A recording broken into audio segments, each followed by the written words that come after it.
En materia de seguridad social, se ha estado tratando de extender y no se ha logrado que si anda un trabajador guatemalteco en Costa Rica o una trabajadora guatemalteca y tiene un problema, un accidente, pueda ser atendida por los sistemas de seguridad social, o si anda un costarricense o una costarricense en Guatemala ocurre lo mismo, y así en todo el resto de los países. Pero eso siempre queda sujeto a acuerdos bilaterales y no hemos podido avanzar. Compra de medicinas conjuntas, apenas estamos dando los primeros pasos y ya tenemos más de 20 años de estar trabajando en eso. El último punto muy fundamental, toca el nervio determinante de esto. Con toda razón, yo no diría ignorancia del pueblo, pero entiendo el sentido positivo con que se dijo, el desconocimiento de los pueblos centroamericanos de proceso de integración. Ese es el mayor problema. Es decir, mantenemos el conocimiento del proceso, de su institucionalidad, en niveles como los nuestros, que ya tenemos una formación básica superior. Pero el pueblo no logra apreciar qué significa la integración, cómo lo va a beneficiar en su vida cotidiana. Y no tenemos todavía a estas alturas la forma de decirle, mira, estos son los beneficios concretos. Porque no solamente basta decirle a la gente desfavorecida de que, mira, tú puedes pasar con tu cédula de identidad en estos 4 países. Tenemos que decirle, señores, esto te ha traído una mayor oportunidad para que encuentres un trabajo. Esto es lo que está favoreciendo la educación de tus hijos, que antes estaba limitada a nivel de tu país.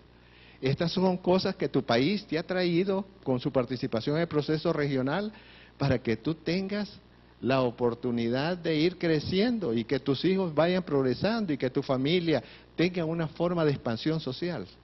Todas esas cosas no. Entonces, ¿qué se ha hecho?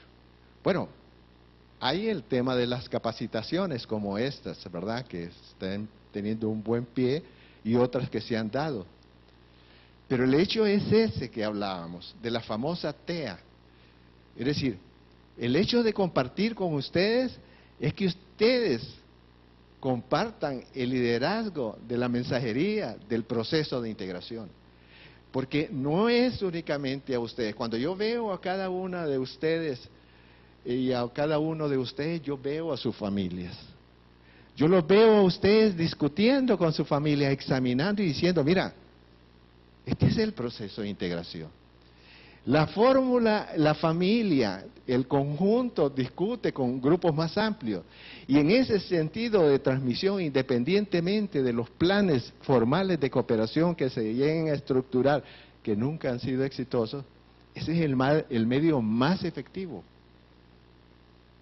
¿Cómo es que muchas familias, si no en la totalidad, han prevalecido valores en contra del desarrollo nacional? Valores, digamos, antivalores, como el caso de la corrupción, como el caso del uso indebido de recursos, etcétera. Porque la gente va a discutir con su familia los logros que tuvieron, las vivezas y las astucias para desviar las cosas, para beneficiarlos personalmente. Y muchas veces los niños, que son una esponjita, absorben todo eso y lo van creyendo que esa es la forma correcta de actuar. Pero el proceso de integración son valores positivos, son esperanzas. No solamente mi país te va a dar, no solamente mi país te va a abrir posibilidades. Mi país forma parte de una región más grande que también nos está ayudando, pero tenemos que participar, tenemos que conocer en qué lo estamos haciendo. Entonces, ese es el punto fundamental, es estructurar, crear nuevas formas de entrar en el alma de los pueblos, de entrar, porque esta integración, eso es lo que busca, y no va a tener ninguna eficacia si no logramos que gobiernos, pueblos y sector privado, sociedad civil en su conjunto, vayan aliados, vayan unidos en esa acción.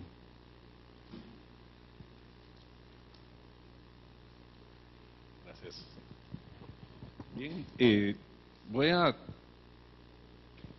también tratar de complementar, ¿verdad? De ampliar algunos con respecto a las preguntas. Tal vez aquí cabe la pena recordar así muy rápidamente, ¿verdad? La organización, bueno, la organización internacional, ¿verdad? No solo la regional, en general, y en el caso, es decir, cuando nosotros tratemos de hacer un análisis de alguna institución del SICA, de la integración, tal vez es conveniente tomar en cuenta estos 5 aspectos, ¿verdad? Normalmente, una institución regional va a tener un foro político. Ya hablábamos de eso, ¿se recuerdan? Un consejo de ministros, autoridades nacionales, lo que sea, ¿verdad? O sea, la máxima autoridad nacional en un tema. Normalmente ministros, pero pueden no serlo, ¿verdad? Como ya hemos visto en algunos casos. Entonces, hay un foro político. Eso es importante, porque este es el que toma decisiones, ¿verdad? Esa es la máxima autoridad. Luego, probablemente vamos a encontrar un tratado o convenio. Digo, probablemente, pero no siempre. Muchas de las instituciones de la integración centroamericana tienen un tratado, un convenio que las creó, que les dio lugar, que les dio vida, pero no necesariamente. Hoy día se reúnen muchos foros políticos en el marco del mismo protocolo de Tegucigalpa, por ejemplo. No necesariamente, hasta donde yo sepa, pero puedo estar un poco desactualizado, yo no sé que exista un tratado o convenio para los procuradores de derechos humanos o defensores del pueblo, según se llame en cada país, no lo sé. Hasta donde yo sé, no lo hay, pero igual se reúnen, ellos se pueden reunir en el marco del SICA, y ellos pueden solicitar que la SG-SICA o algún otro organismo, una otra secretaría de subsistema, les dé servicios de secretaría, por ejemplo, ¿verdad? Entonces, no siempre vamos a encontrar esto.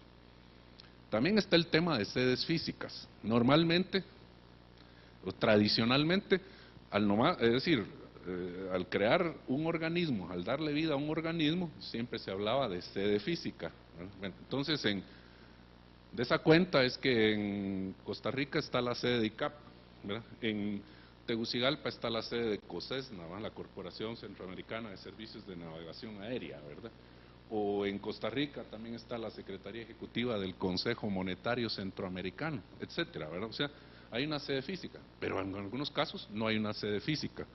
Por ejemplo, el doctor hablaba de COSIS, ¿verdad? Del Consejo de Instituciones de Seguridad Social. Ellos no tienen una sede física, sino rotativa, ¿verdad? Entonces, el que hace la reunión del foro usualmente se queda con la, ¿verdad? Con la sede, una sede temporal, ¿verdad? Una sede, ¿verdad?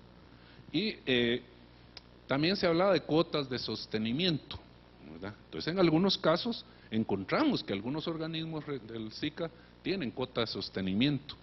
Algunas cuotas ya tan desactualizadas como las del 48, 49 del SUCA, que esa tiene todavía una cuota de 5,000 quetzales, ¿verdad? Pero por la época en que fue, tal vez, seguramente en el 48, en el 49, 5,000 quetzales, que eran equivalentes a dólares, ¿verdad? Era mucha plata, era una cuota, ¿verdad?, que tenía que dar cada universidad estatal. Pero nos vamos a encontrar dos cosas: que hay organismos que no tienen cuota de sostenimiento por parte de los países, o que su cuota de sostenimiento no es suficiente, ¿verdad? Y también en algunos casos vamos a encontrar si hay un funcionariado regional, ¿verdad? Sí, pero si nosotros hiciéramos una matriz, que desafortunadamente ya no me dio tiempo de hacerla, ¿verdad? Hacemos una matriz aquí por organismo, podemos ir poniéndole un cheque, ¿verdad?, a cada uno de estos 5 aspectos, y de esa manera tener un panorama. Y digo esto porque, ya que se preguntó de cuotas de sostenimiento, muy pocos organismos tienen cuotas suficientes, muy pocos. La gran mayoría no es una cuota suficiente y necesaria, ni siquiera para su funcionamiento a veces. Entonces, es vía de cooperación, que es vía proyectos de cooperación, que muchos de los organismos de la integración ejecutan su quehacer o sus actividades, ¿verdad?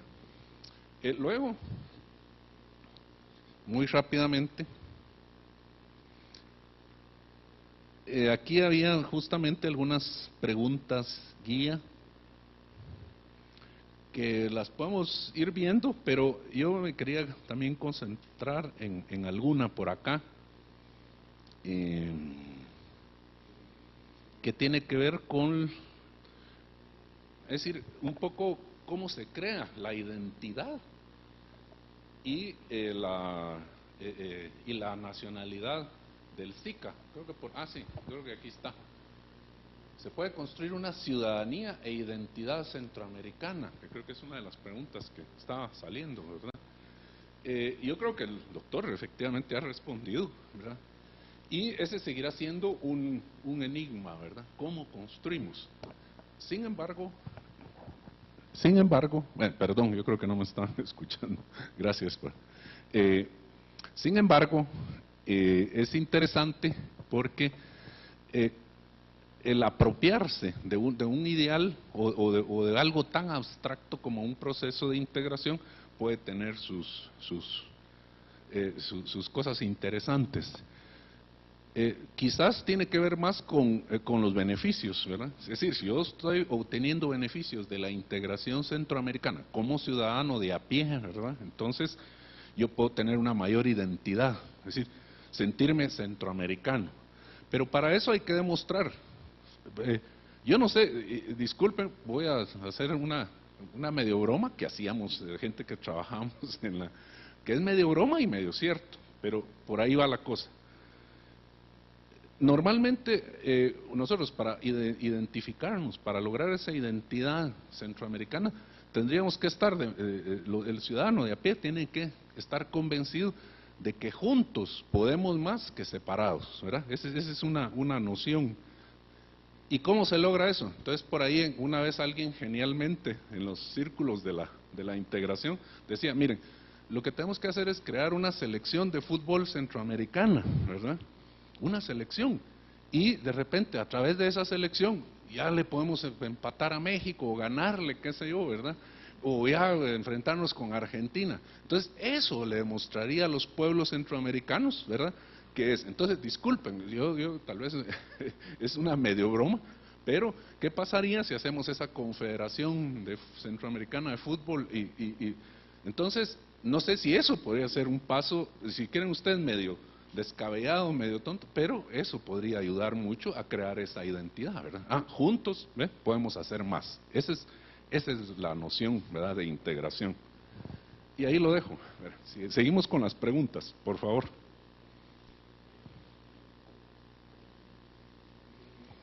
¿Preguntas? Por favor.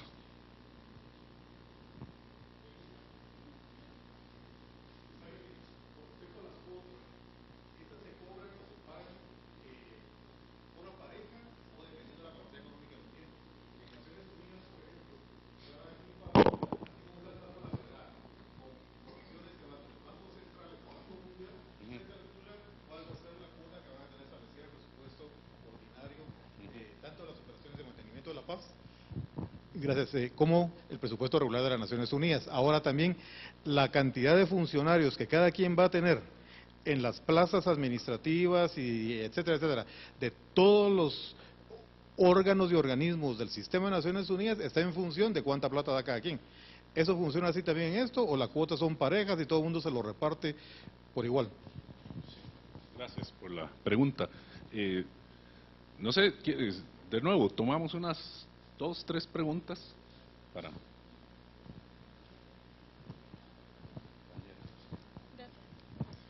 Yo tengo una duda. En su momento se habló del mercado común centroamericano. Si no estoy mal, este surgió en 1960. Entonces mi pregunta es, ¿qué efecto, porque obviamente beneficios sí tuvo y muy buenos, pero qué efecto ha tenido este sobre la integración regional hasta la fecha, o sea, hasta el 2013?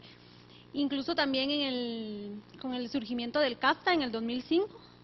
Yo solo quiero saber si esto de alguna u otra forma ha beneficiado en el proceso de integración regional o solo ha tenido beneficios para los países como por ejemplo el libre comercio, beneficios en en esto del petróleo, o también como teniendo a Estados Unidos como el socio económico principal, no sé.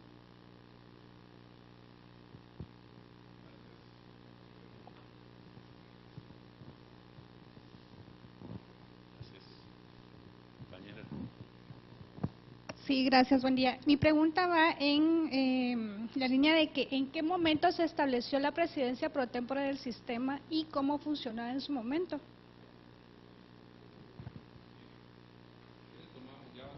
Podemos tomar una más, una pregunta más para completar la ronda, por favor.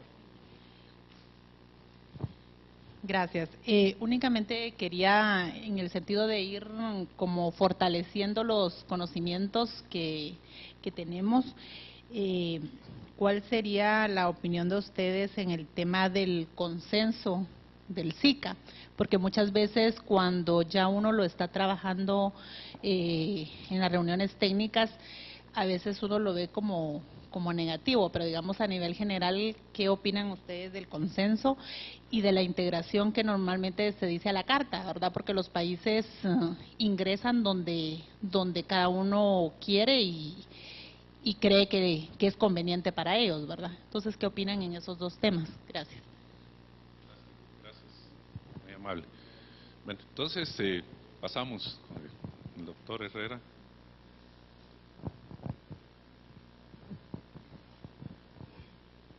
Bien, sobre el tema de las cuotas, en el caso del sistema de la integración centroamericana, todos pagamos las mismas cuotas. Es diferente en Naciones Unidas, por allá, por los niveles de desarrollo, generalmente hay un voto ponderado, la participación en el Consejo de Seguridad y otras variables que no concurren en estos procesos de integración. Las cuotas son iguales. Y en cuanto a la integración de los diferentes órganos, siempre se hablan, y aquí sí, al igual que en Naciones Unidas, con una representación geográfica equitativa. Con la diferencia de que en los órganos de integración no deben haber representantes de Estado. Deben haber representantes, deben haber personas de la nacionalidad de los Estados miembros, que es muy diferente. Digamos, en la Secretaría General del SICA no va una persona en representación del gobierno de Nicaragua, sino que por el hecho de ser nicaragüense. Pero el problema aquí es el otro problema que influye sobre el estado actual de nuestro proceso de integración. La participación de los nacionales no debe ser una participación automática. Tiene que ser una participación de calidad, lo mejor de cada país que tenga un concepto, una conciencia regional, es la persona idónea para participar en los órganos de integración centroamericana. Si se trata de funcionarios nacionales, que hay muy buenos y que pueden llevar esa mentalidad, pero si se trata de otros funcionarios que tratan de hacer a nivel regional lo que hacen a nivel nacional, eso destruye el avance del proceso de integración. Cuando van gente con la mentalidad de que tienen que sacar todos los beneficios por su conducto para beneficiar a sus países, están perjudicando el proceso. Y eso nos ha sucedido aquí, y eso hay que tener mucho cuidado. Nuestro sistema fue creado para actuar con transparencia, con rendición de cuentas, tanto a los gobiernos como a los pueblos. Nosotros en la Secretaría General del SICA hicimos informes para la población e hicimos informes para los gobiernos. Por eso en el protocolo del sistema de la integración centroamericana se pone una comisión de auditoría regional, que hoy se llama Consejo Regional Fiscalizador. Pero ese Consejo Regional Fiscalizador, con el respeto a todas sus actividades, no siento que verdaderamente trabaje dedicado a supervisar y verificar la gestión del proceso, el rendimiento del proceso y el manejo adecuado de sus recursos, porque no tiene el tiempo, está integrado por las las cortes de cuentas o tribunales superiores de cuentas de cada uno de los países. Y hoy llevan esto como una cuestión complementaria. Necesitamos tener un órgano regional dedicado exclusivamente a eso,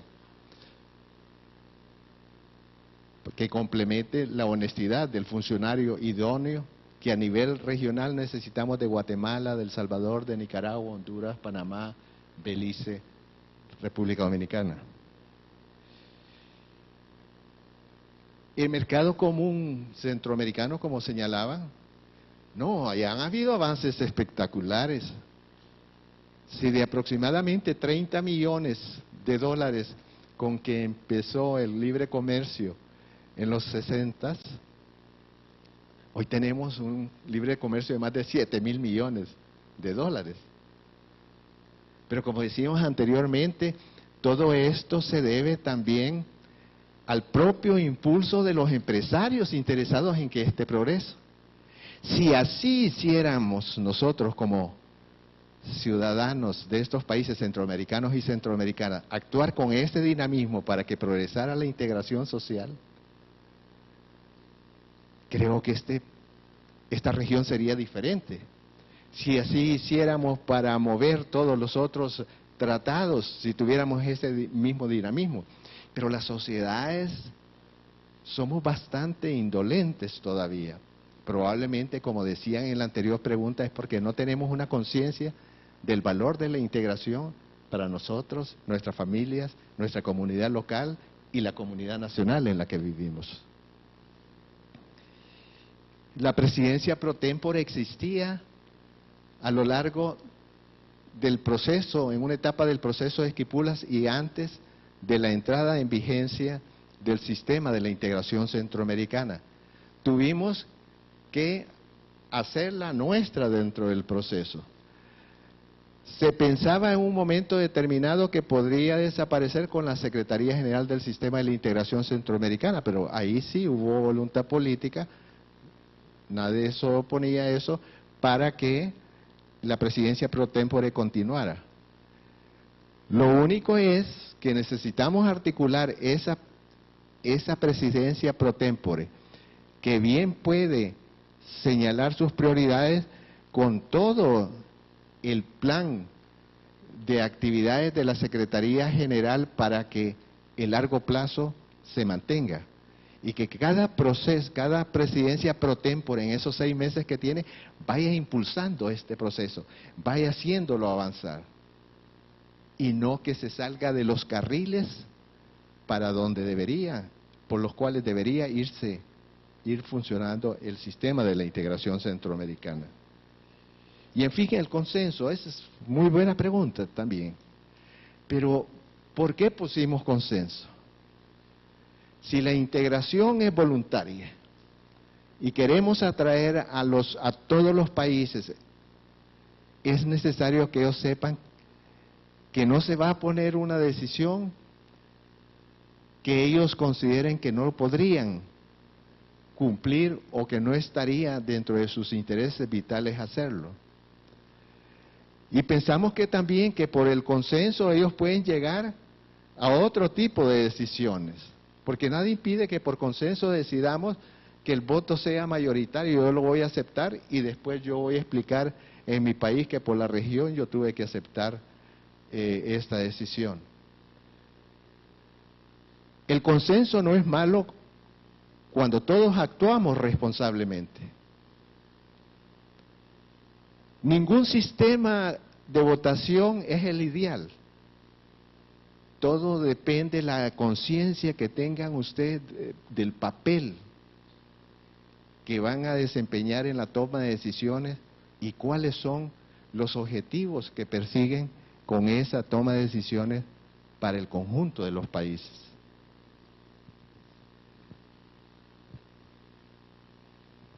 Muchas gracias, doctor Herrera. Y también complementando ahí tal vez con un par de ideas, ampliando, ¿verdad? Podríamos decir, creo que había una pregunta sobre, digamos, República Dominicana, Pero en la integración, fíjense que también es interesante tomar en cuenta qué países miembros están en cada órgano, ¿verdad? Por ejemplo, nosotros estamos integrados, o sea, los 5 países, ¿verdad? Guatemala, El Salvador, Honduras, Nicaragua y Costa Rica son los protagonistas, digamos, principales y los creadores de la institucionalidad. Sin embargo, ¿Panamá está integrado a Centroamérica? Sí, está integrado en algunas cosas, no en todas, ¿verdad? Costa Rica, por ejemplo, a su vez no está integrado en el Parlacén, ¿verdad? Costa Rica, por ejemplo, no ha ratificado el tratado del Parlacén. ¿Eso quiere decir entonces que Costa Rica no está integrado? Yo no lo vería así, yo lo vería más por el vaso lleno, ¿verdad? En la mitad llena o mucho más de la mitad. No sé, yo podría afirmar, por decirlo de alguna manera cuantitativa, Costa Rica está integrado en un 95%. ¿Por qué? Porque solo con el Parlacén es que no ha, ¿verdad? Pero el tratado el protocolo de Tegucigalpa está ratificado por Costa Rica, ¿verdad? Pero no, el del Parlacén es el único. Entonces, así como encontramos que Panamá está integrado con nosotros en algunas áreas, ahora recientemente en lo económico con la SIECA, ¿verdad? Por ejemplo, también podemos afirmar que Costa Rica podría no estar integrado en el tema del Parlacén. Pero cuando nosotros hablamos de la integración, tenemos que ver que hay una integración de 5, hay una integración de 6, que incluye Panamá en algunos organismos, hay una integración de 7, que incluye a Belice, en algunos foros participa Belice, hay una integración de 8, donde participa República Dominicana, e incluso, si ustedes me preguntaran, ¿México está integrado a Centroamérica? Sí, hay un organismo que se llama OIRSA, ¿verdad? Que es el Organismo Internacional Regional de Sanidad Agropecuaria, que es uno que en las fronteras, no creo que solo haga eso, pues, pero es más conocido porque era el que fumigaba en las fronteras, ¿verdad? OIRSA tiene a México como Estado miembro. Entonces, hay un área también donde estamos integrados con México, pues, ¿verdad? Que es en la sanidad agropecuaria. Entonces, ¿qué es lo que sucede ahí? Que el SICA surge, el protocolo de Tegucigalpa y el sistema de la integración surge en un momento determinado, histórico, ¿verdad? Donde muchas instituciones ya existían, ¿verdad? Como ya vimos, desde el 48, 49, 52 con la ODECA, 60 con la integración económica del mercado común, ¿verdad? Y bueno, de ahí la parte de digamos, la conflictividad de los 80, proceso de contadora, pero fundamentalmente el proceso de Esquipulas. Y entonces se logra, ¿verdad? Algunas cuestiones interesantes, como, creo que por aquí tenía algunas ideas, ¿verdad? Que nos pueden ayudar. No sé si se alcanza a ver, pero después del proceso, y esto pues ya lo explicaba el doctor Herrera en su conferencia magistral, pero es importante, en el proceso de Esquipulas, los presidentes, ¿se recuerdan? Toman el timón de la integración y se quedan con él. Antes del proceso de Esquipulas, los ministros de la integración eran los ministros de Economía, ¿verdad? Se hablaba, ministros de integración, se pensaba en integración económica, y los ministros de Economía eran los ministros de la integración. El proceso de Esquipulas, cuando ya se concreta el protocolo de Tegucigalpa y entra en vigencia, entonces también proporciona una visión integral. Pasamos de una visión más económica, más comercial, a una visión política, ambiental y social de la integración. Eso es importante, ¿verdad? Es un salto importante. Es la visión sistémica, ¿verdad? Entonces, vean, esta visión sistémica precisamente tiene que ver con eso. ¿Por qué hay integración de 5, de 6, de 7 y de 8? Pues por eso, porque por historia, ¿verdad? Se fueron creando instituciones y no es sino hasta con el protocolo de Tegucigalpa que se une, ¿verdad? Se le da unidad, visión y coherencia, ¿verdad? A toda esa institucionalidad que a lo mejor estuvo dispersa. Entonces ahí se crean los sistemas, bueno, el político y el económico ya existían, ¿verdad? Bueno, es decir, con la UDECA hasta el 72, pero ahí renace el Parlacén y la CCJ, nace una nueva institucionalidad social y ambiental, y se abre la participación para la sociedad civil. Esos son algunos de los jalones importantes. Lo interesante es que esta primera generación de presidentes que se reúne en Esquipulas, se siguen reuniendo hasta hoy, 4 veces al año, como indicaba el vicecanciller, de manera ordinaria, y de manera extraordinaria hasta más, ¿verdad? Entonces, fueron pasando las generaciones de presidentes y se siguieron reuniendo, ¿verdad? No solo porque ya tenían un órgano que crea el protocolo de Tegucigalpa como el órgano principal de toma de decisiones, sino también por voluntad política, ¿verdad? ¿Más preguntas, por favor?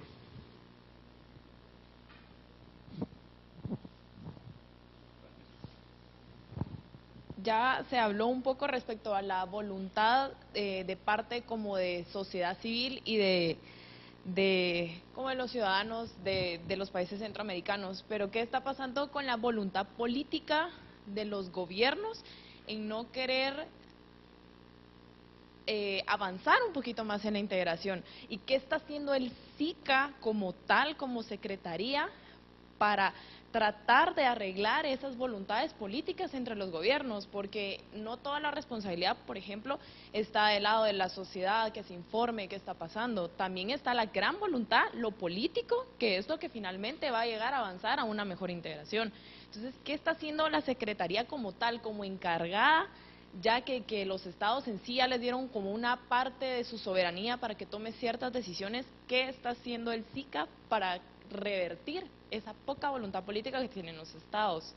Entonces, quisiera saber un poquito más de la secretaría en sí, de su papel sobre cómo afrontar esa voluntad política.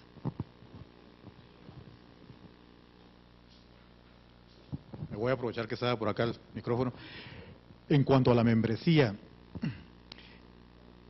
eso obviamente los miembros originales, pues, de su peso CAE tenían que ser los cinco países centroamericanos, y también de su peso CAE que pues nuevos estados como Belice o Panamá se adhirieran.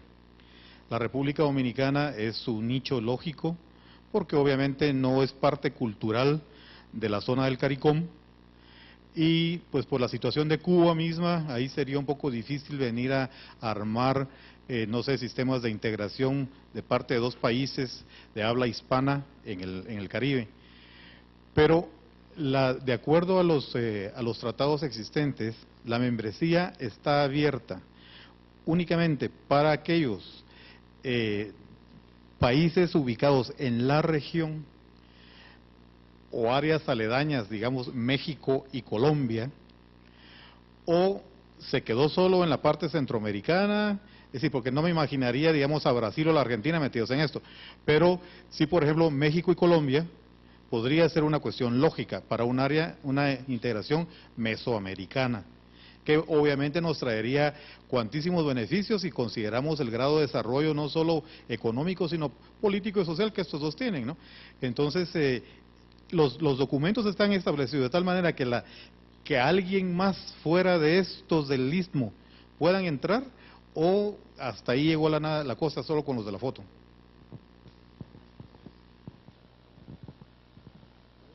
Muchísimas gracias por la pregunta.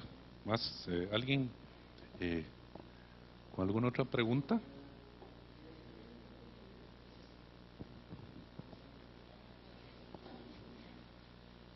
Compañera, por favor.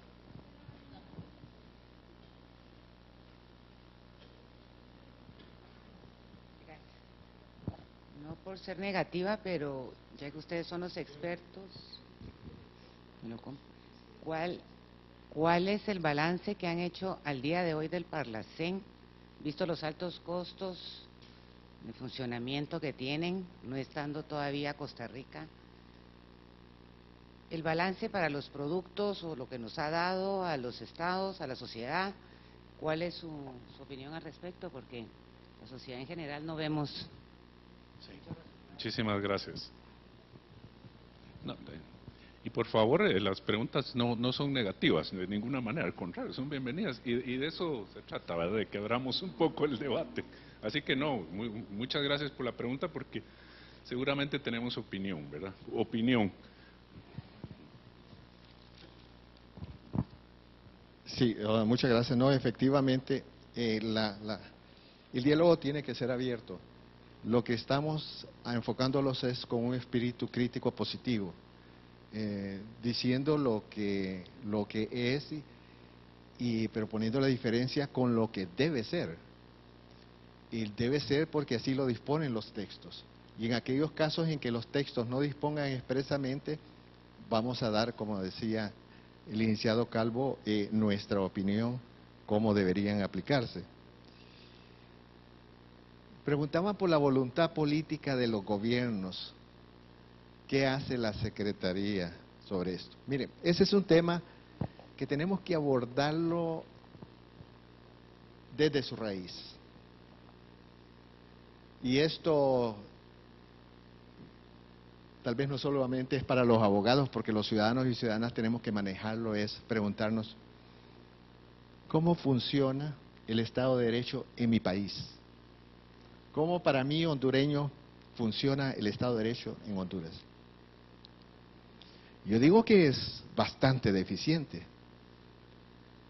porque no se cumple con todo lo que la Constitución y sus leyes establecen. Si el fin de la Constitución es también el ser humano, es su desarrollo, es su bienestar. Y eso es el mismo fin que tiene el proceso de integración regional. Pero volvamos al tema. Hay una serie de disposiciones que regulan las diferentes áreas y no siempre se atienden. Y muchas veces se adoptan ciertas prácticas de darle solución a los problemas por vías políticas que no son jurídicas. Hay una mentalidad de que lo jurídico, que debe prevalecer siempre lo político sobre lo jurídico. Y se desconoce que lo jurídico lo que hace es regular la vida en sociedad. Es darle las garantías a ustedes que se van a respetar, que ningún poder va a abusar de su derecho, que los poderes van a respetar las competencias en las que se mueven, que van a respetar los derechos de los ciudadanos y de las ciudadanas, y que la institucionalidad va a funcionar para eso y para impulsar el desarrollo. Entonces, ¿a quién le vamos a pedir, si no es a nosotros mismos como ciudadanos y ciudadanas, que velemos porque prevalezca el derecho y no la voluntad política de quien dirige el gobierno, que es nuestro representante? Eso ocurre a nivel nacional. Y a nivel regional, los gobiernos siguen siendo nuestros representantes, y el principal responsable del proceso de integración sigue siendo el mismo ciudadano y ciudadana, quienes son los beneficiarios y que tienen que tener una participación activa en el proceso. No podemos hacer reposar el cumplimiento de los tratados en otras instituciones. Y eso muestra categóricamente cómo nosotros no hemos asumido nuestra responsabilidad. No exijamos aquello por lo cual no luchamos. Y la lucha ha faltado en Centroamérica, la lucha social, no hablo de enfrentamiento, la lucha de acompañamiento, la lucha de decirle a mi representante, señor, a nosotros no nos interesa el proceso, cumpla con todo este proceso, porque aquí estoy viendo yo posibilidades para un mayor bienestar. Eso es central. Aquí no va a haber integración mientras los pueblos no tengan esa conciencia. Y si va a haber integración es formal, pero no va a ser integración real. Segundo, claro, la Secretaría Ejecutiva, a través de su secretario general, puede hacer algo. No puede hacer algo para obligarlos, pero sí para llamar, como puede hacer el secretario general de Naciones Unidas ante cosas críticas, difíciles, llamar la atención de los gobiernos y decir, señores, ustedes no nos están ayudando a cumplir con este proceso de integración. Les exhorto a hacerlo. Pero para eso necesitan tener un secretario y funcionarios de calidad. Generalmente los funcionarios tienen miedo de hablarle a los gobiernos, porque no han hecho prevalecer su conciencia regional sobre su dependencia de los gobiernos. Y ese es un problema duro. ¿Por qué lo puede hacer el secretario general? El protocolo de Tegucigalpa dice, es el más alto representante de la región centroamericana. La persona, el secretario, la organización, el sistema de la integración centroamericana tiene personalidad jurídica. ¿Qué significa? Que no es la suma de estados, es una región diferente, es una región que los involucra a ellos, pero que tiene su propia presencia. Y el secretario general debe tener el coraje cívico de hablar con todo el respeto con los gobiernos sobre cómo están beneficiando y están perjudicando al proceso de integración. Si no, no hay avance de proceso. Tiene que tener esa altura moral, tiene que tener esa altura de enfoque centroamericano para poder moverlo. Y lo mismo tiene que suceder con todos los otros niveles del funcionario regional.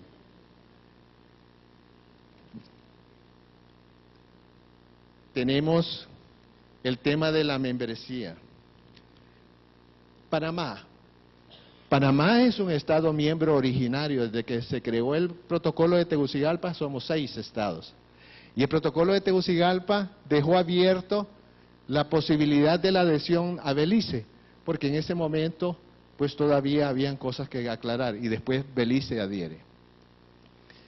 Cuando pensamos nosotros de otros países del Caribe u otros países, dejamos la cláusula de estados asociados, que fue como se incorpora a República Dominicana.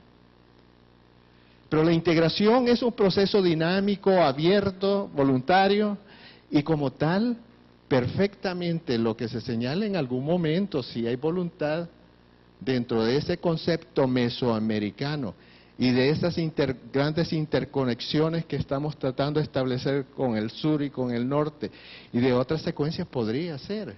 Y ahí sí creo que, ahí sí puede operar la voluntad política con un sentido muy concreto del beneficio siempre de los pueblos de permitir esa vinculación de Colombia y de México por uno u otro lado. Miren, como región abierta, nosotros, países centroamericanos, algunos participan en el ALBA, otros países participan en otros esquemas. El problema es que nosotros vamos a asumir compromisos al exterior que no cumplimos en Centroamérica. Si ustedes ven compromisos en otras regiones, van a ver la riqueza de los compromisos y de los principios que sustentan la integración centroamericana. ¿Por qué no hacemos el nudo duro del sistema de la integración centroamericana y sobre eso nos vinculamos con otras áreas de cooperación, sea en América del Sur, sea en otros sectores, pero que vengan a fortalecer lo que ya tenemos internamente? Entonces, ese es el asunto que tienen que pensar los gobiernos actuando a través del proceso de integración regional. Fortalecerlo con su vinculación internacional y no debilitarlo con la misma. Y no entrar en esa paradoja. Voy a asumir más compromisos y en mi misma región no cumplo con los mismos. Parlacén.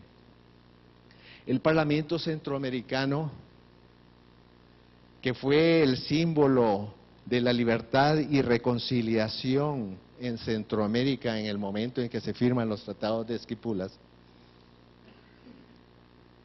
fue un órgano que surgió antes del sistema de la integración centroamericana. A mí me tocó elaborar el proyecto de reglamento de establecimiento. Estuve como presidente de la Comisión de Integración. Establecimos las primeras vinculaciones, pero me tocó, los presidentes me pidieron que elaborara, que dirigiera este proceso de nuevo del sistema de la integración centroamericana. Y en ese momento vemos que el Parlamento no puede permanecer afuera. Tenemos que incorporarlo como parte de un sistema. Si el Parlamento no lo incorporamos en ese momento, prácticamente hubiera desaparecido, porque ¿cuál iba a ser su articulación con la Centroamérica organizada regionalmente? Hubo mucha dificultad con mis colegas diputados de los diferentes países, porque ellos pensaban de que todo debería subordinarse al Parlamento. Y ya en la estructura sistémica había que articularlo con otros órganos. Pudimos avanzar en ese tema. Pero ¿qué ocurre? Las competencias, el protocolo, el tratado que crea el Parlamento Centroamericano y los protocolos de reformas le fueron dando más atribuciones, pero no fueron ratificadas por varios países. Pero mire, yo no voy a hablar de los costos. Le voy a decir que los beneficios serían cuantiosos si no lo han sido. Yo les diría que el Parlamento, que si algún momento puede llegar a tener la competencia de legislar, que no la tiene en este momento, que en este momento solo tiene la competencia de recomendar y de impulsar el proceso de integración. Si ya sencillamente hiciéramos bien eso, este proceso sería una cosa diferente. Pero yo necesito saber como parlamentario, yo mismo necesitaba vincularme a mi pueblo primero. No solo aparecer en el Parlamento haciendo cosas. ¿Qué relación tengo con mi pueblo? Porque mientras no tenga esa relación directa con mi pueblo, mi ponencia, mi presentación, mi proyecto de recomendación no lleva ese calor y no lleva esa finalidad de traer con los otros colegas de otros países a concretar un interés común que nos permita una recomendación. Y si esa recomendación, ¿cómo va a ser atendida por las reuniones de presidentes? Porque sí, tienen una cantidad de recomendaciones. Algunas, la mayoría, les falta un sustratum social. Pero hay otros que son muy buenas, pero los presidentes, la reunión de presidentes, no se canalizan, no llegan hasta allá. Hay una comisión de órganos comunitarios integrado por la Secretaría, el Parlamento y la Corte Centroamericana de Justicia, que la creamos precisamente para hablar con los presidentes, pero el diálogo ahí no es fructífero. ¿Qué ocurre? Bueno, ahí tenemos que ver en reuniones entre Parlamento y reunión de presidentes, cómo lograr que se los escuche y cómo lograr que por el arraigo, por la vinculación que tienen los parlamentarios de cada país con su respectivo pueblo, también se confíe en las recomendaciones que están haciendo. Pero esos son temas que podemos trabajar.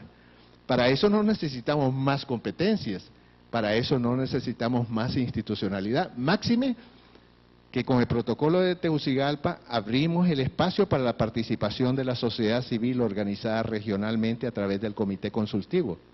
El Parlamento bien se puede vincular con el comité consultivo porque es la expresión de la sociedad.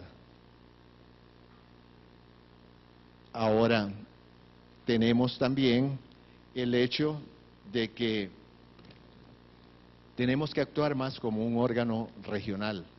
Y en esa interrelación es importante tener en cuenta, como ya lo hemos hecho, tanto en Secretaría General como en el Parlamento, que tenemos otro espacio para trabajar con la Corte Centroamericana de Justicia. Y a través de opiniones consultivas también se pueden ir induciendo un poco el comportamiento en los países. Sin embargo, ahí se nos presenta otro problema, que ya es de un detalle a examinar por los juristas todavía, que es el hecho del cumplimiento de las decisiones de la Corte Centroamericana de Justicia. Esto será tema de otro debate. Gracias.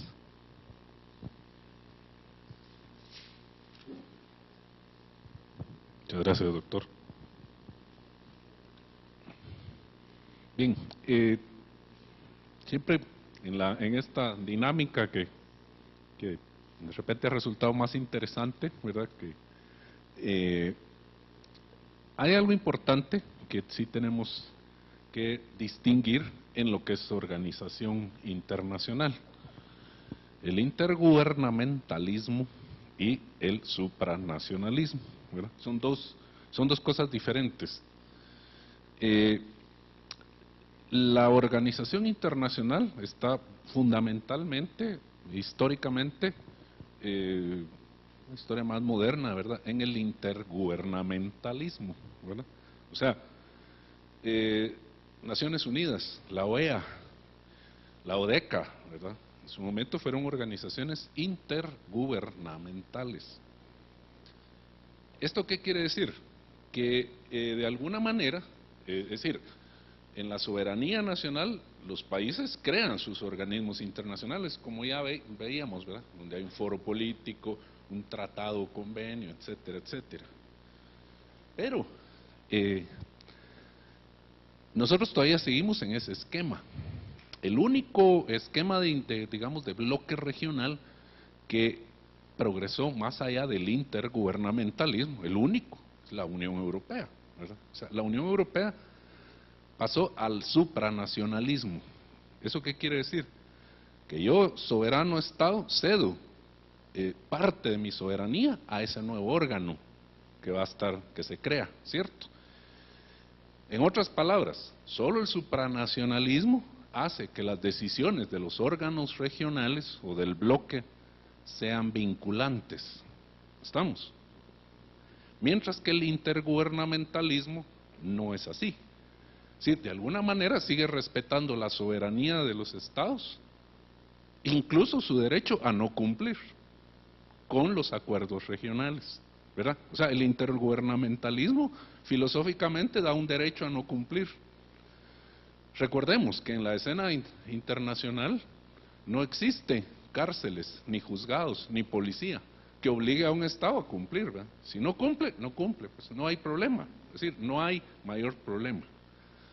Claro, ustedes dirán, bueno, pero ¿y lo que pasó en Siria ahora? Que las armas químicas, bueno, pero de todas maneras siempre sigue siendo un esquema intergubernamental, tiene que aprobar un Consejo de Seguridad, o pueden lanzarse acciones unilaterales para hacer que un país cumpla sobre determinado tema, como en este caso, el uso de armas químicas, o el supuesto uso de armas químicas contra una población por parte del gobierno, qué sé yo, ¿verdad? O sea, lo que yo quiero es ilustrar eso.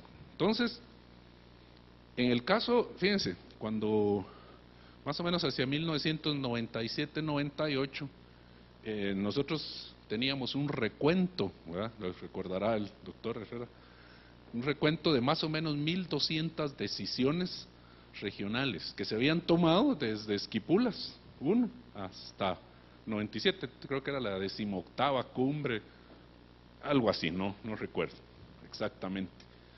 Pero nosotros teníamos un recuento de 1.200 decisiones regionales tomadas en Centroamérica y habíamos estado monitoreando, teníamos un sistema de monitoreo del cumplimiento, ¿verdad? Y más o menos entre un 2% de esas 1.200 decisiones se habían cumplido, ¿verdad? 2%, un 5%, depende, ¿verdad?, porque lo teníamos por subsistemas, ¿verdad?, en la parte ambiental, en la parte económica, etcétera. Entonces, eso, no sé si da una idea de ese cumplimiento, digo, porque es importante reflexionar sobre esto. Entonces, eso quiere decir que cada decisión regional, por muy insignificante o muy pequeña o por muy poco importante que parezca, tiene, fíjense, matemáticamente, 5, 6, 7 u 8 cumplimientos nacionales. ¿Estamos? O sea, yo país tomo una decisión regional en conjunto con otros países, en un esquema intergubernamental, como es la integración. Pero yo país soy el que cumplo. ¿Ok? Entonces, el acuerdo regional está cumplido cuando los 5, 6, 7 u 8 países que se comprometieron lo cumplen en el nivel nacional. ¿Estamos? Esa es la lógica de la toma de decisiones, ¿verdad? Entonces, viene la pregunta. Sí, estamos cumpliendo. Lo primero que tenemos que preguntarnos es, nosotros como Cancillería, ¿estamos dándole seguimiento a los acuerdos regionales? Estamos viendo que el MAGA, ¿verdad?, los órganos internos de nuestra nación están cumpliendo con lo que se comprometieron. Ya lo decía el doctor Herrera, bueno, incluso hay países que participan en otros foros y se comprometen también, e igual de repente no cumplen, ¿verdad?, de repente. Entonces ese es un tema central, estamos cumpliendo. Si no se está cumpliendo, ¿por qué razón no se está cumpliendo? Es decir, pero nosotros tenemos que llevar una bitácora, es decir, un control de cada acuerdo que se toma internacionalmente, no, en el SICA, pero además en todos los organismos, ¿verdad?, y darle seguimiento, es decir, ¿se está cumpliendo o no? Estamos Guatemala cumpliendo. Ese es un tema. Luego, también, en la medida en que nosotros vayamos destrabando por qué es que no vamos cumpliendo, entonces podemos ir respondiendo, ¿verdad?, como nacionalmente. Con el Parlacén, yo también tengo una opinión. Tenía otras cosas aquí, pero como seguimos después del almuerzo, hay unas preguntas guía y vamos a seguir trabajando, no se preocupen. Vamos a tratar de ir aclarando, ¿verdad?, muchas ideas más en la medida de nuestras posibilidades. Con respecto al Parlacén, justamente el Parlacén también está inscrito dentro de un esquema más intergubernamental, ¿verdad? Entonces, algunas veces que me han preguntado, ¿qué harías con el Parlacén? ¿Verdad? ¿Qué harías? O sea, ¿qué haría yo, Jorge, con el Parlacén? Yo haría dos cosas nada más, ¿verdad? De repente, pueden sonar muy radicales, si ustedes quieren, pero solo hay dos caminos, creo yo, al final. O lo cerramos o le damos supranacionalidad, ¿verdad? Eso es. Entonces, con la supranacionalidad, entonces vamos a tener un organismo cuya emisión de leyes y acuerdos sean vinculantes para los países, al estilo de la Unión Europea, ¿verdad? En la Unión Europea, ¿verdad?, ustedes saben, las decisiones son muy tardadas. ¿Por qué? Porque se discuten los países, negocian los países, etcétera, etcétera. Pero una vez se adopta la regla, el acuerdo, la resolución, es respetada por todos, ¿verdad?, es de obligatorio cumplimiento. Entonces, eso sería en el caso del Parlacén. Yo no le veo, disculpen mi franqueza, pero yo no le veo otra salida. O lo cerramos o lo supranacionalizamos. Le damos eso. Yo creo que por ahí tal vez coincidimos un poco, ¿verdad?, de darle más poder. De repente el doctor me hizo cara como que no está muy de acuerdo conmigo, pero es mi opinión. Bien, creo que todavía nos queda tiempo para otra ronda de preguntas.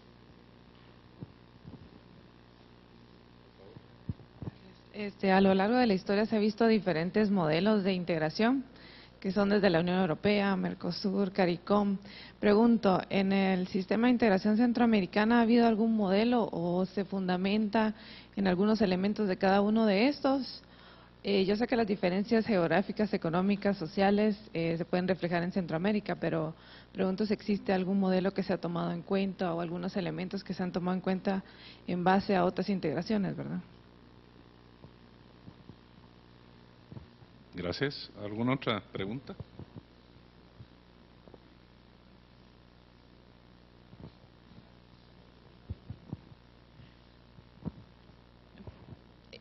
Mi pregunta va relacionada un poco con la Corte Centroamericana de Justicia.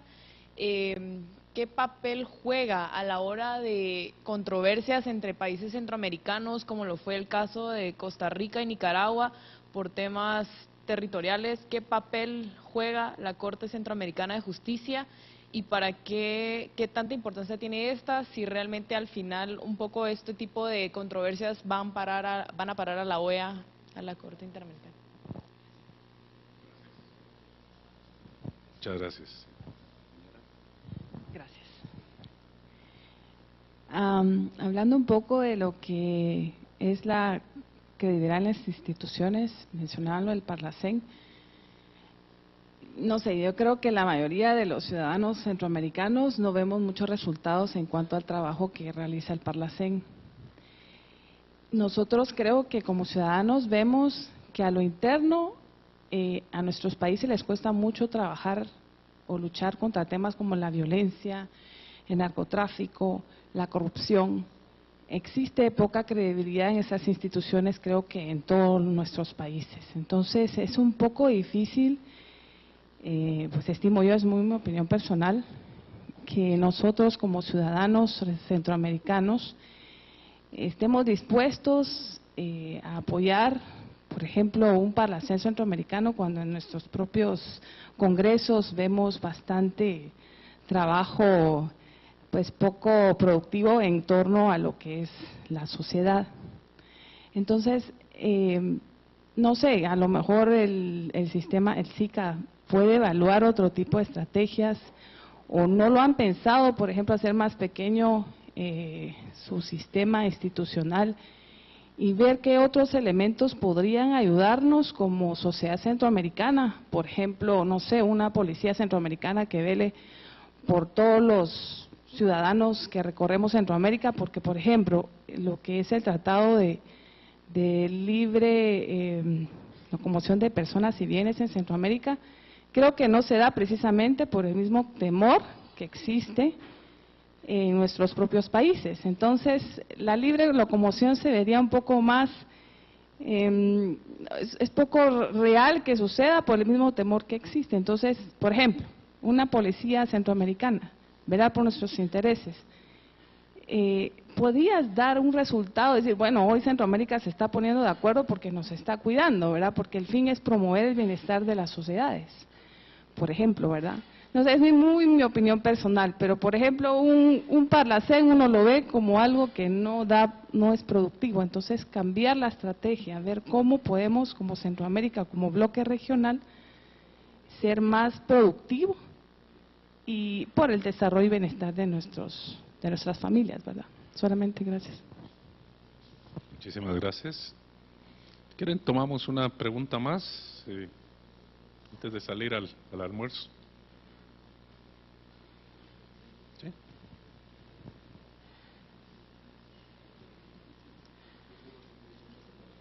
¿Sí?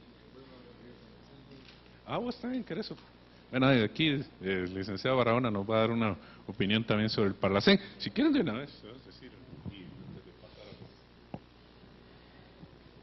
Bien, como el tema del Parlacén justamente ha estado rondando en el ambiente, ¿no? Y no por alusión personal, yo fui 5 años miembro del gabinete de asesores de la Junta Directiva del Parlacén, entre el 2000 y el 2005. Así que desde adentro también, digamos, conozco cómo se ve ese clima difícil para el Parlamento Centroamericano. Miren,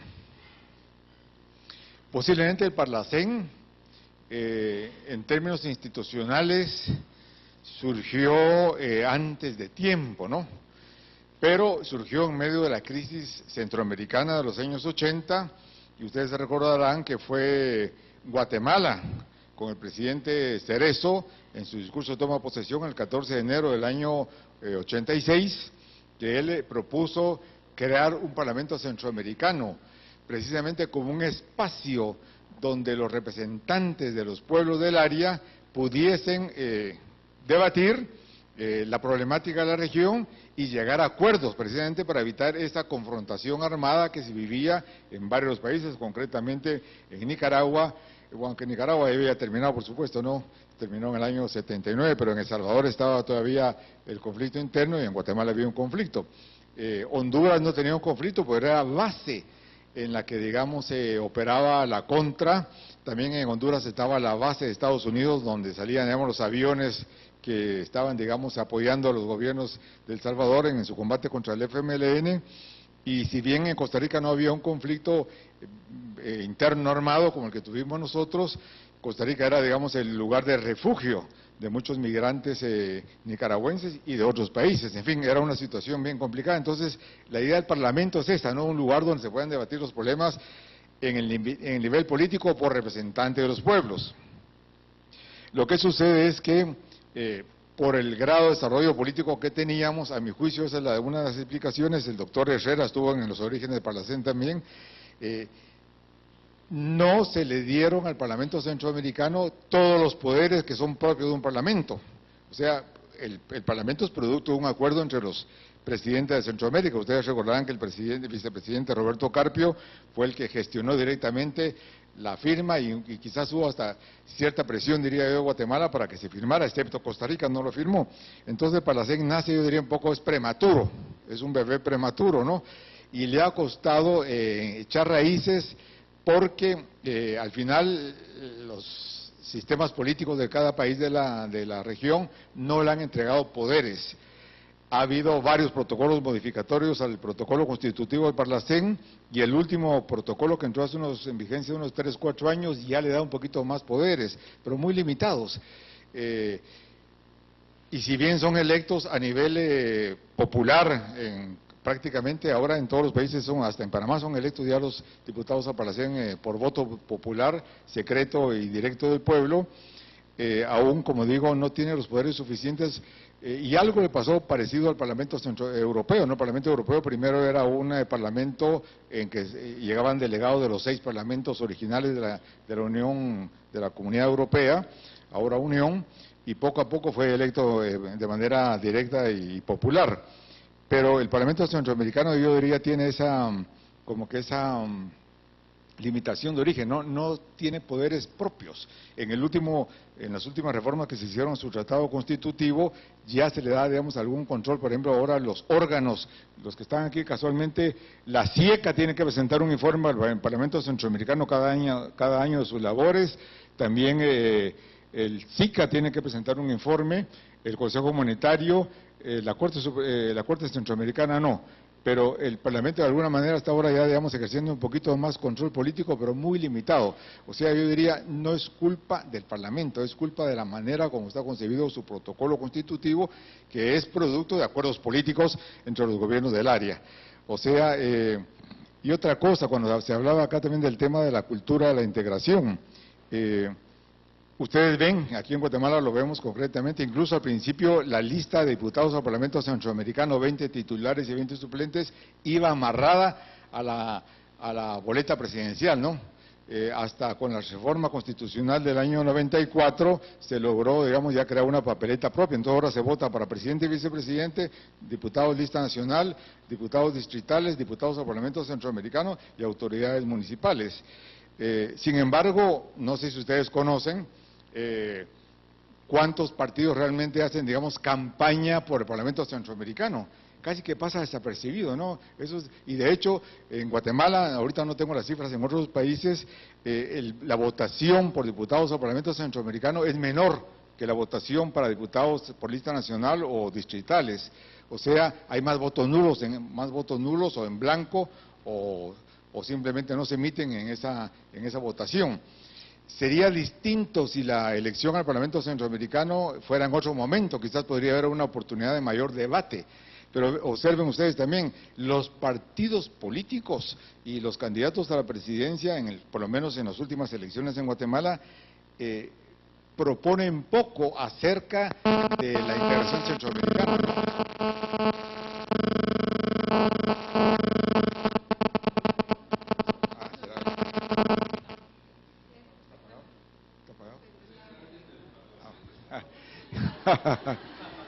Entonces, si los partidos políticos no hacen un issue, no hacen un tema de debate nacional, el por qué, la importancia de la integración centroamericana para nuestros pueblos, y los electores no ven que el Parlamento, o que la integración en general es de beneficio para ellos, va a ser muy difícil, digamos, que a nivel político exista una cultura de integración. Ahora, a nivel real, yo preguntaría, por ejemplo, ¿quiénes de ustedes conocen por lo menos un país de Centroamérica? Que levanten la mano.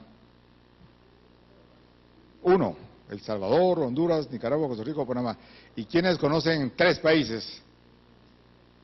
Bueno, ya vieron ustedes, hay varios que... ¿Y quiénes tienen, digamos, amigos o parientes que estén estudiando o que estén viviendo o que estén casados con algún nicaragüense, hondureño, panameño, salvadoreño? ¿Quién tiene algún pariente? Bueno, yo creo que, y eso, si uno hace esa pregunta en la sociedad guatemalteca y en cualquier sociedad, va a ver que realmente hay una integración humana real, ¿no? Todos tenemos amigos en Centroamérica, todos tenemos parientes, todos hemos estado en algún país de Centroamérica. Lo que pasa es que esa realidad y ese conocimiento que tenemos no le hemos dado un valor político, un valor, digamos, que haga sentirnos nosotros como centroamericanos. Y si bien la idea de la selección de fútbol regional podría ser interesante, ustedes miren que en Europa, a la hora de los encuentros futbolísticos, se enfrentan entre países, ¿no? Alemania contra Italia, contra Francia, etcétera, ¿no? O sea, no es necesariamente eso lo que nos va a hacer, sino que nosotros le demos un valor político al conocimiento que tenemos de la integración. Por supuesto, a nivel educativo, de la educación formal, también hace falta mucho desde la primaria de meter la idea, los valores, los principios, la racionalidad, la justificación, la importancia, el significado, el bienestar o el bien que yo voy a obtener de la integración, ¿no? Yo creo que nos falta mucho en eso. Una de las cosas que contribuyó a que Europa, digamos, lograra esa identificación, aunque tampoco hay que, digamos, diría yo, y el doctor me corregirá, tampoco hay que mitificar. Hay gente que vive en Europa que no cree en la integración también, ¿verdad? Pero sí ya está más difundido el valor de la integración. Pero una cosa que los europeos tuvieron fue, digamos, que fomentaron mucho el intercambio escolar. Si nosotros aquí a nivel de la primaria o la secundaria se tuviera un mes o 15 días en que se fomentara, digamos, visitas de escolares de Guatemala con panameños o de costarricenses con salvadoreños, etcétera, etcétera, que se hicieran más, digamos, esos encuentros humanos entre jóvenes para convivir, para compartir, encontraríamos que tenemos mucho más semejanzas y diferencias, porque realmente eso es una cosa que da a veces tristeza, ¿no? Nosotros tenemos tantas cosas que nos unen, ¿no? La lengua, la cultura, el pasado histórico, pero ahora tenemos que ver también que sea el futuro el que nos una, ¿no? Que le encontremos un significado al estar unidos, al estar, digamos, integrados, que eso tenga un significado de bienestar para mí en lo individual. Ya no miremos tanto el pasado, está bien, el pasado es importante, pero démosle valor a la integración como algo de atracción hacia el futuro. Y como digo, tenemos tantas cosas que nos hacen, digamos, que facilitarían la integración, no como en Europa, que tuvieron guerras, enfrentamientos, pero sangrientos entre Alemania, entre Francia, etcétera, etcétera, ¿no? Sin embargo, ellos han logrado superar esa fase y están ahora en un proceso de integración. Naturalmente, y solo termino con el Parlacén, perdón, ahora que entró en vigor el acuerdo de asociación, está previsto uno de los... dentro de la arquitectura o del andamiaje institucional del acuerdo de asociación de la Unión Europea con Centroamérica, está previsto un espacio parlamentario, ¿no?, de diálogo entre parlamentarios europeos y centroamericanos. Creo que eso va a ayudar entonces, al cabo de unos 10, 15 años, a que, digamos, el Parlamento centroamericano encuentre más sentido y también la gente le encuentre más valor, porque si no, ciertamente vamos a estar cargando, digamos, con un peso anímico que nos hace... no nos crea, digamos, una conciencia del valor que pueda tener un Parlamento centroamericano. También los partidos tienen que poner mucho de su parte. No tenemos, realmente en el caso de Guatemala, ustedes saben que no tenemos efectivos, verdaderos partidos, son más bien clubes electorales. Hay 2 o 3 que todavía uno podría decir que son partidos políticos dentro del esquema de lo que la ciencia política dice que es un partido político, pero igual falta mucho por hacer, pero depende también de que todos nos involucremos y que todos vayamos, digamos, como que difundiendo el virus positivo de la integración, y de esa manera también vamos a reconocer el valor de nuestras instituciones. Gracias.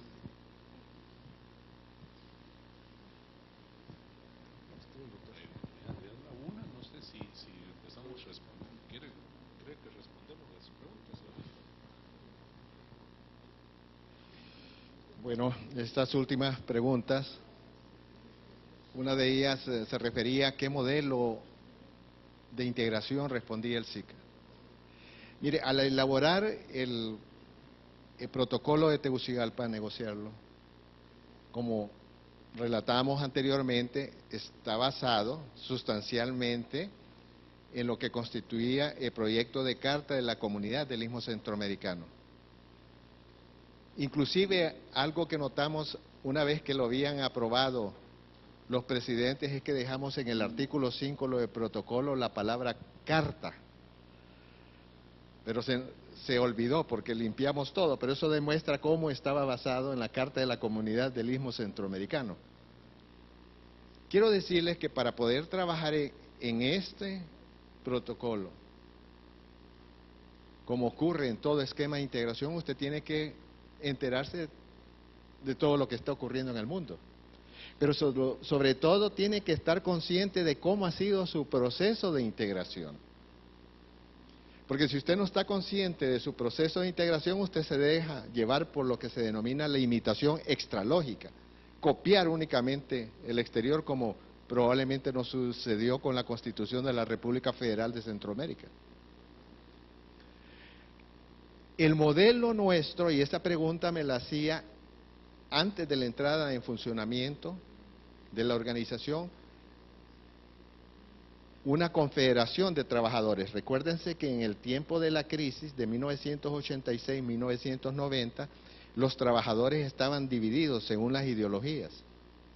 Me invitaron en Panamá que les fuera a hablar de ese modelo y les digo, este modelo es inspiración centroamericana y conocimiento centroamericano.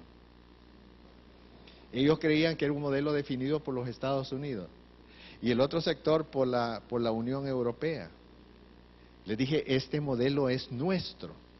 Viene de todo el proceso de Esquipulas, viene del conocimiento de las fallas de nuestros esquemas anteriores, viene del estudio de la constitución de cada uno de los países centroamericanos, viene de nuestros intereses comunes y aspiraciones. Tan es así que en los primeros años ninguna organización nos daba apoyo, porque las organizaciones internacionales y países extranjeros solo lo hacen cuando ellos lo han tenido en su agenda. Y nosotros sacamos algo que no estaba en la agenda de ninguna organización internacional. Ese es algo propio, es un modelo propio, es un ensayo propio y por eso tenemos que saber valorarlo. La Corte Centroamericana de Justicia tiene competencias sobre las controversias territoriales o problemas limítrofes, siempre y cuando los estados en conflicto o los estados en controversia decidan someterles conjuntamente el problema. No tiene competencias de oficio.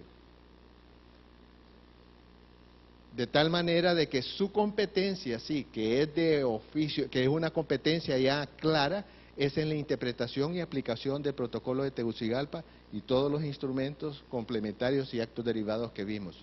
Sobre el área de controversias territoriales, eso depende de la voluntad de los estados. El Parlamento Centroamericano, al fin, todo lo que se ha dicho yo quisiera abonar con algo. Ya que se hicieron preguntas, yo me voy a permitir hacer también una pregunta, y se lo haría a mis compatriotas, y se los haría a todos los otros centroamericanos y centroamericanas. ¿Qué conciencia tenemos al dar nuestro voto por la persona que nos va a representar en el Parlamento Centroamericano? Existe esa conciencia. Entonces ahí están ustedes viendo quiénes van a llegar. Es decir, si uno, mire, cada hombre, cada ciudadano tiene una parte de la soberanía nacional. Es un ciudadano soberano, es una ciudadana soberana. Si no sabe ejercer su soberanía, no reclame por sus representantes. Ese es el problema, es que no tenemos conciencia real de ciudadanía en Centroamérica, en general. Yo sé que hay siempre excepciones, pero yo en mi país veo un desinterés, una forma de votar, un aspecto de que no ven que no se trata del beneficio de mañana, sino del beneficio de siempre, que es lo que buscamos en nuestros representantes a nivel nacional. y lo mismo a nivel regional. Ahí está el problema. El problema somos nosotros. No hay otro problema. Luego, yo diría, ¿qué esperamos del Parlamento Centroamericano? Con solo las competencias que tiene actualmente, yo quisiera ver un Parlamento Centroamericano reclamando por el imperio del derecho en Centroamérica. Que los gobiernos cumplan con los tratados de integración que han suscrito y que están vigentes. Impulsando el proceso de tal manera de que donde avanzamos liberando el paso por las fronteras, no se cierren por problemas bilaterales, sino que se levanten siempre y que esa circulación vaya, que se reconozcan los títulos profesionales y que todos los avances que ya tenemos, que se compren conjuntamente medicamentos, que se abarate el medicamento para toda nuestra gente, que tengamos tratamiento de seguridad social, pero con resoluciones firmes y determinantes, y que eso se les reclame en cada uno de los países a ellos también, que el ciudadano les pida, les exija a ellos el avance. Yo creo que hay un gran espacio para que el Parlamento dé mayores rendimientos. Yo no creo que si yo tengo que hacer algo, yo necesito tener siempre más atribuciones de competencias si hay algo que yo puedo estar impulsando mientras nuevas competencias me son dadas. Pero yo tengo que generar mi propia credibilidad. Yo tengo que hacer sentir a la gente lo que le aporto para que esa gente piense honrarme dándome un espacio mejor para seguirlo representando. Y es esa lucha la que no se hace. Aquí tenemos nosotros esa fórmula de crear y reformar institucionalidad. Ahí nos llevamos todo el tiempo. El tiempo que debimos tratar de hacer efectivo lo que ya hemos acordado. Decía un autor salvadoreño, aquí en nuestros países se está haciendo legislación y al mismo tiempo se le está reformando. Entonces, tenemos que ser más consecuentes con nuestros países y con nuestra región. Pero eso, les digo, se genera a partir de nuestra propia actitud. El Tratado Marco de Seguridad Democrática y la estrategia de seguridad democrática va en la dirección de acciones conjuntas de policía. Eso van a venir especialistas a tratarles el tema. Pero yo lo que quería tocar de este tema es lo siguiente. Cuando nosotros diseñamos el Tratado Marco de Seguridad Democrática, nosotros hablamos del Tratado Marco en el sentido de no solamente prevenir las formas exteriores de la violencia, la corrupción, etcétera, sino de establecer un índice centroamericano de seguridad que nos fuera verificando que íbamos produciendo algo que permitiera ir erradicando progresivamente la pobreza. Y es que si la pobreza no es la causa directa de la violencia y de la corrupción y del narcotráfico, tiene relación con ella porque la gente vive en desesperación. ¿Por qué fueron los conflictos del 86, los conflictos que se generaron en ese periodo del 80 hasta el 90? Fue la pobreza y la injusticia social prevaleciente en Centroamérica. Y ese tema, si lo hemos visto en el pasado, cómo nuestros países se envolvieron en violencia terrible, hay que tomarlo en cuenta, para evitarlo. No podemos vivir dos veces la misma historia, la misma pesadilla. Entonces tenemos que tomar, por eso ahora cuando nosotros hablamos de las soluciones que debemos de tomar en el marco de la seguridad democrática, tenemos que interrelacionar, y lo señala expresamente el Tratado Marco, soluciones que atiendan los aspectos económicos, sociales, culturales y ambientales conjuntamente.